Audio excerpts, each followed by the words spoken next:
नमस्कार। सुबह के 7:30 बज चुके हैं। मैं अश्विनी सिंह एक बार फिर से हाजिर हूं खबरें विथ न्यूज हार्ट लेकर, और इसमें हमारे साथ मौजूद हैं न्यूज हार्ट के पत्रकार सागर जी। बहुत बहुत स्वागत है सागर जी। जी धन्यवाद अश्विनी जी। खबरें विथ न्यूज हार्ट में आज बात होगी भाजपा के सफाई अभियान की, क्योंकि देखिए तेजस्वी यादव का जो प्लान था वो हमने बताया और कहा भी था कि जो तेजस्वी यादव जैसे ही पटना पहुंचेंगे और जो समीक्षा बैठक की रिपोर्ट है, वो जब विदेश में थे तो वहां भी वो उसका निरीक्षण कर रहे थे और बिहार आने के बाद वो फैसला लेंगे। लेकिन तेजस्वी यादव फैसला लेने की सोच ही रहे हैं, तब तक भाजपा ने बड़ी कार्रवाई शुरू कर दी है, बिहार भाजपा ने। और जो बिहार भाजपा में सफाई अभियान है वो क्या है उसके बारे में विस्तार से बताएंगे। उसके बाद बात करेंगे नितिन नवीन की। देखिए कल हमने आपको बताया था कि भाजपा ने एक सर्कुलर जारी किया था नितिन नवीन को लेकर। क्यों किया था ये भी हमने आपको बताया था। अब जब सर्कुलर जारी हुआ है तो जो कार्यकारी अध्यक्ष है, राष्ट्रीय कार्यकारी अध्यक्ष है, वो भी अब एक्शन मोड में आ चुके हैं। और जो एक्शन प्लान है उनका, उसके बारे में आपको विस्तार से बताएंगे। फिर बताएंगे कि मुकेश सहनी जैसे ही चुनाव परिणाम आया उसके बाद गायब से हो गए, बहुत कम दिखे या कहिए दिखे ही नहीं। लेकिन खरमास के बाद उनकी भी क्या बड़ी तैयारी है, इसको लेके बात करेंगे। और अंत में बात करेंगे लोजपा की। याद होगा आपको, कुछ दिन पहले हमने आपको बताया था कि जो बंगाल को लेके लोजपा जो प्लान कर रही है, और दिल्ली में चिराग पासवान काफी एक्टिव दिख रहे थे, लोगों से मिल रहे थे। तो लोजपा का बंगाल प्लान क्या है, इस पर भी विस्तार से बात करेंगे। तो खबर में सबसे पहले शुरुआत करते हैं बिहार भाजपा के सफाई अभियान से। सागर जी, तेजस्वी यादव सोचते रह गए और भाजपा ने शुरू कर दिया अपना काम। बिहार भाजपा ने मतलब हमेशा 2 कदम आगे रहने की जो रणनीति है वो अब भी जारी है। तब ने सत्ता में है। बिल्कुल, भाजपा 2 कदम आगे सोचती है, 4 कदम आगे चलती है, रिएक्ट करती है, एक्शन लेती है, तब ना आज सरकार में है। बिल्कुल। तो खबर पे आ जाते हैं। खबर बताने से पहले प्रूफ देना जरूरी है ना। बिल्कुल, बिना प्रूफ का कोई खबर। तस्वीर दिखा दीजिए। हाँ, एक लेटर जारी हुआ है, आप उस लेटर को पहले देख लीजिए। देखिए लेटर में क्या लिखा है। भारतीय जनता पार्टी बिहार प्रदेश वीर चंद्र पटेल पथ और जो और चीजें लिखी रहती हैं, और नीचे में फिर पत्रांक लिखा हुआ है और डेट लिखा हुआ है। ठीक है, 9/12/2025 और लिखा हुआ है राकेश कुमार उर्फ मंटू शाह, पूर्व मंडल अध्यक्ष राजीव नगर मंडल, जिला महानगर पटना। श्री सत्येंद्र सिंह, पूर्व मंडल अध्यक्ष। श्री रोहित राज रणधीर, पूर्व मंडल अध्यक्ष। थोड़ा जूम करके दिखाइएगा लेटर। अब नीचे लिखा है, महाशय ऐसी जानकारी मिली है कि आप लोगों ने दीघा विधानसभा चुनाव 2025 में एनडीए के प्रत्याशी के विरोध में प्रचार प्रसार की है। ये अनुशासन के दायरे में आता है, पार्टी ने इसे गंभीरता से लिया है, इससे पार्टी को नुकसान हुआ है, अतः निर्देशानुसार आपको पार्टी से 6 साल के लिए निष्कासित किया जाता है। अरविंद शर्मा, प्रदेश मुख्यालय प्रभारी, भाजपा बिहार। अब लौटाइए दीघा विधानसभा में। दीघा विधानसभा में एनडीए खेमे से 2 उम्मीदवार थे। एनडीए खेमे से 2 उम्मीदवार थे, लड़ा एक ही उम्मीदवार एनडीए से, लेकिन थे 2 उम्मीदवार, एक भाजपा से और एक जदयू से। जानते हैं आप अच्छे से। बिल्कुल। भाजपा से भाई कद्दावर नेता हैं, और विधायक हैं, अभी विधायक भी हैं, उनकी पूरी फैमिली आरएसएस बैकग्राउंड से है। गंगा प्रसाद का बड़ा मतलब बड़ी भूमिका भाजपा को बिहार में स्थापित करने में रही है। तो एक तो वो थे संजीव चौरसिया जो वर्तमान के विधायक है, और अब चर्चा डॉक्टर संजीव चौरसिया, माफ कीजिएगा, और अब चर्चा है कि वो मंत्री भी बनाए जा सकते हैं। नितिन नवीन वाले पद जो खाली हुआ है उसी पर मंत्री बनाए जा सकते हैं। हालांकि उनकी चर्चा प्रदेश अध्यक्ष के रूप में भी होती है, और एक कैडर, मजबूत कैडर के रूप में संजीव चौरसिया की भूमिका जो है कही जाती है। बिल्कुल, हम लोग भी जब घूम रहे थे उनके क्षेत्र में तो वो दिखा स्पष्ट। हाँ, कैडर है। और दूसरी तरफ एनडीए के खेमे से ही जदयू से थे, नाम आप ही बता दीजिए। नाम हम नहीं बताएंगे, आप ही बता दीजिए। बिट्टू सिंह। बिल्कुल, क्योंकि आपने इस पे एक बार खबर भी की चलाई थी इसको लेके, तो इसलिए मैंने आपको बोला। बिट्टू सिंह भी ठीक ठाक मतलब अच्छे नेता हैं, वो भी बड़े नेता हैं। मेयर का चुनाव भी उन्होंने लड़ा था, और अच्छा मतलब मुख्यमंत्री नीतीश कुमार तक उनकी पहुंच है। टिकट मांगने के लिए भी गए थे, और आशीर्वाद भी कहा गया था कि मिल गया है, लेकिन भाजपा का शहरी सीट और वो भी संजीव चौरसिया का जो परिवार है, इमरजेंसी के समय जब भाजपा का कोई नाम नहीं लेता था, उस समय संजीव चौरसिया का परिवार भाजपा और संघ के लोगों को शरण देने का काम करता है। बिल्कुल। अटल जी अडवाणी जी आकर उनके परिवार मतलब उनके आवास पर और रुकते कहा जाता था कि उनके यहाँ कब 100 से ज्यादा लोगों का खाना बनता था उस समय में। हाँ। बिल्कुल। तो ऐसे परिवार से संजीव चौरसिया आते हैं और बिल्कुल अभी भी आप उनके घर जाइएगा तो बड़ी सहज भाव वाले नेता हैं। ठीक है, विधायक हैं बहुत दिनों से, तो कुछ क्षेत्र में नाराजगी भी, देखिए हर आदमी को खुश नहीं किया जा सकता है, लेकिन अधिकांश लोग आपको दिखेंगे जो संजीव चौरसिया के समर्थन में होते हैं और उनके काम से खुश दिखते हैं। और आप कभी भी ऐसे विधायक हैं जो आप कभी भी जाके संजीव चौरसिया से मुलाकात, हाँ बिल्कुल, कर वो हमेशा सकते हैं। उपलब्ध रहते हैं जनता के लिए। तो अब दूसरी तरफ आ जाइए बिट्टू सिंह भी बड़े नेता के तौर पर अब उभर रहे हैं, हालांकि बड़े बिजनेसमैन हैं पटना के, बिहार लेवल में उनका नाम है, तो उनकी भी दावेदारी मजबूत थी, लेकिन टिकट उनको नहीं मिला। नीतीश कुमार से मांगने गए थे, लेकिन भाई गठबंधन है, सीटिंग सीट है भाजपा का, वो भी कैडर का, कैसे कटेगा, सब सीटिंग सीट थोड़ी छोड़ देंगे। बिट्टू सिंह अंतिम समय में चले गए जन सुराज में। वोट तो कैडर का होता है ना सुनील, बिल्कुल, फेस पे बहुत कम वोट पड़ता है, वोट कैडर बेस्ट पार्टी का वोट होता है, और शहरी सीट है तो जाहिर सी बात है कि भाजपा का सीट प्रभाव ज्यादा रहता है। हाँ, तो संजीव चौरसिया वहां से जीत गए, लेकिन बावजूद इसके कुछ भारतीय जनता पार्टी के कार्यकर्ता, और आप देखिए कि क्या लिखा है, पूर्व मंडल अध्यक्ष जो होता है ना, वो भाजपा का एकदम कोर कैडर है, उसी पर पूरा संगठन टिका हुआ है। आप कितना ऊपर बना लीजिए, जिला अध्यक्ष बना दीजिए, लेकिन मंडल अध्यक्षों पर ही, जो क्योंकि मंडल अध्यक्ष वो स्तंभ है भाजपा का, शुरू से कहते आ रहा हूं कि जो कार्यकर्ता होते हैं असल में चुनाव जिताने का काम वही करते हैं, और मंडल अध्यक्ष वो कड़ी है ना कि जो बूथ से राष्ट्रीय अध्यक्ष तक को जोड़ देता है। बिल्कुल, है ना, क्योंकि उसको बूथ के बारे में भी जानकारी है, अपने इर्द गिर्द के तमाम बूथों की जानकारी है, अपने प्रदेश के नेताओं की भी जानकारी है, अपने आसपास के मोहल्लों लोगों की भी जानकारी है, तो बहुत मजबूत स्तंभ है और बहुत पावर है मंडल अध्यक्ष को भाजपा में।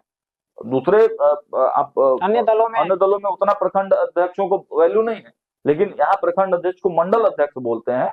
हालांकि मंडल अध्यक्ष के नीचे शक्ति केंद्र होता है, फिर शक्ति केंद्र के वार्ड अध्यक्ष होता है, पन्ना प्रमुख भी होता है, बहुत निचले स्तर तक भाजपा का संगठन है, लेकिन मंडल अध्यक्ष जो है भाजपा का एकदम स्तंभ है, मान के चलिए कि उसी पर संगठन टिका हुआ है, और उनमें से 3 पूर्व मंडल अध्यक्ष ने पार्टी से गद्दारी कर दी। तो भाजपा कहां मानने वाली, भाजपा ने अब सफाई अभियान शुरू कर दिया, लेटर आपने देख लिया, 3 लोगों पर कार्रवाई होगी, और ये तो एक लेटर है, ऐसे तमाम लेटर और विधानसभा में एक लेटर और उसमें 3 नाम। अब आप समझ लीजिए कि पूरे बिहार में कितना जगह क्या खेल हुआ होगा, मतलब भाजपा का नजर कितने निचले स्तर तक है अश्वनी जी। ऐसे ही नहीं भाजपा चुनाव जीत रही है, और ऐसे नहीं आने वाले आगे समय तक भी चुनाव जीतते रहेगी। कार्यकारी अध्यक्ष ने तो कहा ही था वॉच टावर, और वॉच टावर ऐसा जगह होता है जहां से आप हर एक पे नजर रख सकते हैं। तो वॉच टावर भाजपा का रियल में बहुत मजबूत है,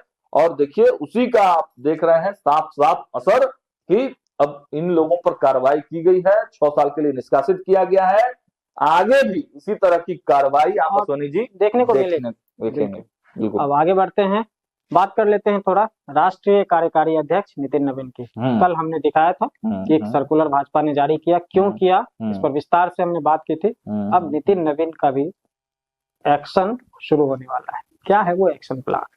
देखिए, नितिन नवीन राष्ट्रीय कार्यकारी अध्यक्ष है वर्तमान में, और 2 खबरें हैं नितिन नवीन पे, जल्दी जल्दी हम बता देते हैं। एक खबर पहले बता देते हैं आपको, जो विस्तार वाली खबर है कि नितिन नवीन माना जा रहा है कि 18-19 तारीख से जो है प्रक्रिया शुरू हो जाएगी उनके राष्ट्रीय अध्यक्ष बनने की, और वो थोड़ा प्रक्रिया है, 2-3-4 दिन, 1 वीक भी मान के चलिए लग सकता है कि तमाम जो प्रदेश अध्यक्ष हैं वो उनकी भूमिका होगी, राष्ट्रीय परिषद की भूमिका होगी, प्रधानमंत्री अमित शाह सबकी इसमें भूमिका रहेगी, और वो फाइनली अब वही एक ही है तो राष्ट्रीय अध्यक्ष बन जाना है उनको। लेकिन बनने के बाद हमने पहले भी अश्वनी जी किसी कार्यक्रम में हमने चर्चा किया है कि नितिन नवीन क्या करने वाले हैं। जो सबसे पहला उनका काम है कि आरएसएस के जो 36 या 35 संगठन है, अनुसांगिक संगठन, बिल्कुल है ना। वैसे संगठन जो आरएसएस को मात्र संगठन मानते हैं, तो उन संगठनों के प्रमुखों से जो है ना 1-to-1 बातचीत करेंगे, एक पहचान जान पहचान भी वाली जो फॉर्मल मुलाकात भी होनी है, और मतलब रिश्ता को, भाजपा और संघ के रिश्ते को मजबूत करना ही मेन प्लानिंग है। क्योंकि पिछले कुछ दिनों से भाजपा और संघ के रिश्तों में थोड़ी खटास आई है, और उसी वजह से भाजपा में जो डिसीजन है वो थोड़े लेट हो रहे हैं। ठीक है, तो ये काम करेंगे नितिन नवीन, इसी काम के लिए जो है एक्चुअल। और ये तो पहला काम है। दूसरा काम उनको दिया गया है कि संगठन को नए सिरे से गढ़ना है। भारतीय जनता पार्टी ने 45 साल के युवा को अध्यक्ष बनाकर ये तय कर दिया था कि कुछ बड़ा बदलाव होने जा रहा है। अब नितिन नवीन को ये दायित्व दिया गया है अश्वनी जी की जो भी संघ, भाजपा या अनुसांगिक संगठनों में काफी पुराने लंबे समय से जो काम करते आ रहे लोग हैं और जिनको अभी तक अच्छा जगह नहीं मिला है, तो वैसे लोगों को का प्रदेश स्तर पर एक सूची बनाकर और उनको मुख्य धारा में लाया जाए और उनका उपयोग किया जाए, जिनका उपयोग अभी तक नहीं हो पाया है। जैसे कि देखिए नितिन नवीन भी ऐसे चेहरे हैं कि जो पार्टी को लेके, बड़ा संगठन को लेके सक्रिय रहते थे और संगठन में कई अहम भूमिकाएं उन्होंने निभाई हैं, लेकिन बहुत ज्यादा लाइमलाइट में नहीं थे और राष्ट्रीय अध्यक्ष के रेस में तो बिल्कुल नहीं दिख रहे थे। लेकिन भाजपा का वॉच टावर, जैसे हमने आपको बताया, कि वो ढूंढती है और वही काम अब नितिन नवीन अपने स्तर से शुरू करेंगे और आने वाले समय में आपको भाजपा में कुछ बड़े बदलाव दिख सकते हैं। नितिन नवीन अपनी टीम को समावेशी बनाना चाहते हैं, उनको इसी तरह का निर्देश है कि बनाना है, मतलब ऐसा संगठन जिसमें भाजपा और संघ परिवार दोनों के बीच बेहतर तालमेल हो। पार्टी के अंदरूनी सूत्रों का कहना है कि विचारधारा स्तर के लोगों को अब आगे प्रमोट करना है। इसका साफ मतलब यही है कि जो लंबे समय तक बैक में थे उन सभी लोगों को आगे लाया जाएगा और इसमें पुराने लोग भी होंगे और इसमें कुछ नए लोगों को भी जो है तवज्जो दिया जाएगा। नहीं, पिछले कुछ वर्षों में देखें तो राष्ट्रीय स्तर पे और प्रदेश स्तर पे भी कुछ आउटसाइडर्स ज्यादा भरोसा जताया जा रहा था। उस चीज को जो है भाजपा खत्म करेगी और पुराने रूप में फिर से वापस आएगी और ये जिम्मेदारी नितिन नवीन को मिली है। इसमें एक छोटी सी अपडेट और दे दे कि देखिए बीजेपी और आरएसएस मिलकर उन राज्यों की सरकारों की समीक्षा करेंगे जहां पार्टी सत्ता में, इसके साथ साथ कई आयोग और अर्ध सरकारी संस्थाओं में भी नई नियुक्तियां की जाएंगी जिसमें संघ और भाजपा से जुड़े हुए जो लोग हैं उनको नए दायित्व इन आयोगों में और अर्ध सरकारी संस्थाओं में दिए जाएंगे। ये बड़ा फैसला नितिन नवीन का, बड़ा एक्शन प्लान देखा जा रहा है। तो हमने आपको बताया नितिन नवीन का जो एक्शन प्लान है वो क्या है। अब आगे बढ़ते हैं। इसमें एक और जो खबर है वो हम बता देते हैं। कल हमने चर्चा की थी नितिन नवीन पे सर्कुलर का, बिल्कुल। तो आज जो है बहुत गाल छूने की चर्चा हम लोगों ने की थी, शायद उसी का असर है या पता नहीं किसका असर है। तो एक और छोटा सा अपडेट है अश्वनी जी, कल हम लोगों ने नितिन नवीन की बहुत चर्चा की थी। सर्कुलर जारी हुआ था और पटना में याद है ना नितिन नवीन जब आए थे तो गाल कौन छू रहा था? रविशंकर प्रसाद। हालांकि रविशंकर प्रसाद बड़े कद्दावर नेता है, नितिन नवीन को बचपन से देखे हैं और भावुक होकर वो उनका गाल छू लिए। लेकिन सर्कुलर जारी हुआ भाजपा के, भाजपा में तो भाई अनुशासन है, तो तुरंत जो है दिल्ली में जाकर नितिन नवीन से आज उनकी मुलाकात हुई है। तस्वीरें आप देखिए, तस्वीरों में आप देखिए कि साफ तौर से दोनों नेता बैठे हुए हैं और लिखा क्या है रविशंकर प्रसाद ने कि आज दिल्ली में प्रेस वार्ता के बाद राष्ट्रीय कार्यकारी अध्यक्ष श्री नितिन नवीन जी से शिष्टाचार भेंट हुई। इस दौरान पश्चिम बंगाल के वर्तमान राजनीतिक परिदृश्य के बारे में चर्चा हुई। मतलब जो सर्कुलर है उसका पूरा बारीकी से ध्यान जो है दिया जा रहा है। जो भी नेता है वो रख रहे हैं। बिल्कुल। अब आगे बढ़ते हैं, बात कर लेते हैं मुकेश सहनी की। मुकेश सहनी चुनाव परिणाम के बाद लगभग गायब से दिखे और हर बार कहा जाता था कि उनके चूरा दही का जो भोज होता है मकर संक्रांति पे वो भी होता था, लेकिन इधर कोई जानकारी इसको लेकर नहीं मिल रही थी अभी तक। आप गए थे, आज मिले भी हैं। हाँ, उनके प्रवक्ता से मुलाकात हुई है और भी पार्टी के जो लोग हैं उन लोगों से बातचीत मेरी हुई है। तो कुल मिलाकर चूड़ा दही का भोज तो फिलहाल अभी कुछ कार्यक्रम नहीं है, लेकिन आने वाले कुछ दिनों में उनका प्लान है कि राष्ट्रीय कार्यकारी की बैठक, जब कुछ बड़ा फैसला उसला लेना रहता है तो बाकी पता नहीं उनका राष्ट्रीय स्तर पर है कि नहीं है, तो हम नहीं जानते नहीं, हैं। राष्ट्रीय स्तर पे तो नहीं ही है हाँ, अभी तक। लेकिन वो राष्ट्रीय कार्यकारी की बैठक, राष्ट्रीय परिषद की बैठक, ये सब बैठक वो करते बुलाते रहते हैं, और वाल्मीकि नगर में बुलाते हैं कि जहाँ से नेपाल बगल में है। अच्छा, ठीक है, अब बाकी बात नहीं बोलेंगे। ठीक है, तो ये समझ लीजिए सीधे कि जो राष्ट्रीय फील देने के लिए। हाँ, राष्ट्रीय पार्टी है तो राष्ट्रीय फील देना होगा। बिल्कुल, तो नेपाल के बॉर्डर पे पिछले बार हुआ था, वो अंतरराष्ट्रीय फील हो जाता है। हाँ, अंतरराष्ट्रीय फील हो जाता है। तो अब पता नहीं कि अब कहाँ करेंगे, लेकिन करने वाले हैं। बिल्कुल। और बात तो ये भी पता चला है कि राहुल गांधी से टच में है मुकेश सहनी। क्या बात, तेजस्वी यादव से बातचीत उतना हो रहा है कि नहीं हो रहा है नहीं पता, लेकिन राहुल गांधी से हेलो हेलो, हाँ भाई, नाव में हेलो, टोपी लगाए थे साथ साथ में, हैप्पी तो न्यू हो ईयर सर। अब उनके पीए से हुआ है कि राहुल गांधी से हुआ है ये नहीं पता है, लेकिन कहा जा रहा है, चर्चा है कि संपर्क में, हाँ, ये कह सकते हैं। मुकेश सहनी अब तेजस्वी यादव से ज्यादा भाव जो है ना राहुल गांधी को, मतलब भाई बड़े नेता है, कद्दावर नेता है, ठीक है, राष्ट्रीय नेता है, राष्ट्रीय राष्ट्रीय नेता है। स्तर के नेता है। भले ही प्रदेश स्तर के जो तमाम नेता हैं कांग्रेस के, वो फूटे आंखों नहीं सुहाते हैं मुकेश सहनी उन लोगों को, है ना। इंटरनल जो चर्चाएं हैं, इंटरनल जो बातचीत में होती है, बहुत नाराजगी है कि डिप्टी सीएम घोषणा कर दिया गया मुकेश सहनी को, इसको लेकर कांग्रेस के कार्यकर्ताओं बहुत नाराज। बिल्कुल बिल्कुल। लेकिन अब राहुल गांधी के साथ हेलो हेलो बोला है कि नहीं है, लेकिन बोल तो रहा था कि हेलो हेलो हुआ है, बधाई भी दिया गया है, पता नहीं क्या हुआ है क्या नहीं हुआ है। लेकिन एक और चर्चा कहा जा रहा है कि तेजस्वी यादव के साथ हो सकता है, तो मुकेश सहनी को अगर बुलाया जाएगा उसमें, हालांकि तेजस्वी यादव क्यों बुलाएंगे, क्योंकि उनका व्यक्तिगत राजद का कार्यक्रम है वो, लेकिन कहा गया कि अगर बुलाया जाएगा तो हम जा सकते हैं। और एक बात क्या है, अगर तेज प्रताप जी बुलाएंगे मकर संक्रांति के भोज में, तो वहां भी जा सकते हैं। तो क्या कुछ होगा बिहार के राजनीति में ये तो नहीं पता है, लेकिन एमएलसी के जो चुनाव होने वाले हैं उसमें आप देखिएगा तो बड़ा खेल करने की तैयारी में विपक्ष लगा हुआ है। अब विपक्ष वास्तविक तौर से एकजुट वाली जो बात है वो हो पाता है या नहीं हो पाता, या अलग अलग सबकी डपरी बसती है, ये देखना बड़ा दिलचस्प होगा। लेकिन फिलहाल अगर मुकेश सहनी और राहुल गांधी के बीच में बातचीत अगर हो रही है, तो ये जो कांग्रेस के प्रदेश स्तर के नेता हैं उनके लिए फिलहाल चिंता का विषय है। बिल्कुल। आगे बढ़ते हैं, बात कर लेते हैं लोजपा की। हमने आपको पहले भी बताया, चिराग पासवान जो है तो दिल्ली में लगातार एक्टिव है, लोगों से मिल रहे हैं। तो चिराग पासवान का जो अपडेट है, और अपडेट निकल के आया है उनके बंगाल प्लान पे, तो क्या है वो अपडेट, थोड़ा वो भी बता दीजिए। हम लोग तो लगातार बोल ही रहे हैं ना अश्वनी जी, कि बंगाल में बड़ी मजबूती के साथ चिराग पासवान लड़ना चाहते हैं, नजर है। दोनों कंडीशन हमने बताया, हाँ, कि जो अगर साथ जाते हैं एनडीए के तो भी, और अगर अकेले लड़ते हैं तो चिराग पासवान सब चीज के लिए तैयार। बिल्कुल, साथ तो साथ, अकेले तो अकेले। अकेले तो अगर एक लाख चलो की बात होगी, हाँ, तब पर उसके लिए भी पीछे नहीं हटेंगे चिराग पासवान।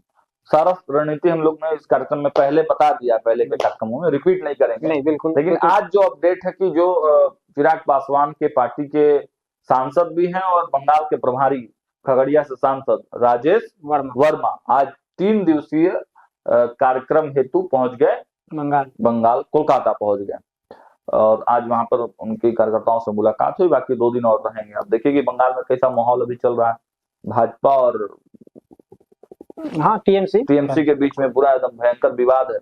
लेकिन चिराग पासवान या उनकी पार्टी ममता बनर्जी पे कुछ बोलते सुन रहे हैं? अभी तक एक भी बयान नहीं आया, एक भी बयान नहीं आया। राजेश वर्मा भी गए तो ऐसा कुछ बयान निकल कर नहीं आया कि ममता बनर्जी पर गर्म हो। क्या कुछ चिराग पासवान अलग तैयारी में है क्या? बयान को देखने से तो लग सकता है, लेकिन हाँ। चिराग पासवान है, देखिए अभी आगे इतना कहना, पुख्ता रूप से ये कहना थोड़ा मुश्किल लग रहा है। नहीं, देखिए चिराग पासवान के बारे में ये तो आप मानिएगा ना कि हार्ड बार्गेनर है, इसमें तो कहीं से कोई बात मनवाने का हर तरीका वो जानते हैं। बिल्कुल। तो कहीं भाजपा पर प्रेशर डालने की राजनीति तो नहीं कर रहे हैं चिराग पासवान? ये एक रणनीति हो बड़ा सवाल है। आज अरुण भारती भी पटना पहुंचे, अपने बंद कमरों में अपने मंत्रियों के साथ मुलाकात की है, मीटिंग किया है, उसके बाद वो बाहर निकल गए। आखिर क्या चल रहा है? चिराग पासवान, अरुण भारती, राजेश वर्मा, इन लोगों के मन में क्या है? कितनी सीटों पर डिमांड करेंगे, ये बड़ा देखना बिल्कुल दिलचस्प क्योंकि चिराग पासवान, लेकिन बंगाल चिराग पासवान लड़ेंगे और एक अच्छी खासी सीटों की संख्या भी चाहते हैं चिराग पासवान? बिल्कुल, अगर एनडीए में बात बनी तो एनडीए के साथ लड़ेंगे, अगर बात नहीं बनी तो एकला चलो की नीति भी अपना सकते हैं।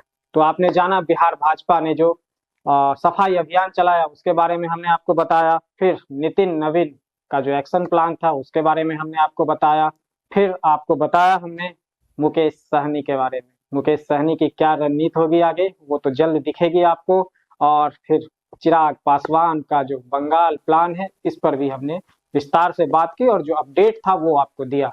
तो फिलहाल कैसा लगा यह कार्यक्रम कमेंट सेक्शन में जाके जरूर बताइएगा। फेसबुक पर हमारे पेज को फॉलो कीजिए, यूट्यूब पर हमारे चैनल को सब्सक्राइब करना नहीं भूलिए। बहुत बहुत धन्यवाद।